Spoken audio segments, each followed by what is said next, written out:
this video, we're going to look at making a beautiful espresso. The main thing to keep in mind when making an espresso is getting the grind right. With coffee that's too fine, it will make the coffee come through very slowly and over-extract your coffee.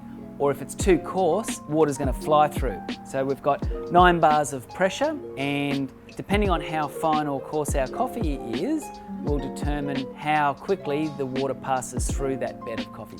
The idea is simply to adjust your grinder to perfectly calibrate the speed at which the water flows through that coffee.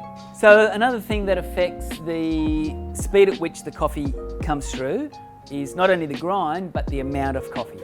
So getting the amount of coffee, a lot of grinders actually have preset amounts which are programmed. So you can actually program the correct grind and volume of coffee to be produced, which makes it really easy in any sort of setting, whether it be home or commercial setting. And that way, your espresso speed can be very consistent.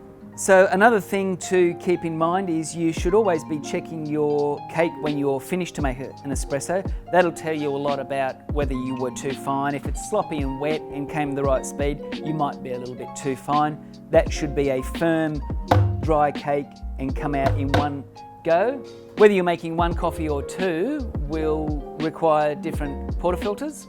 Obviously the double portafilter has double the amount of coffee and the single has 7 to 11 grams of coffee. Double will have anywhere from 14 grams through to even 21 grams. So thanks very much. I hope you got something from that.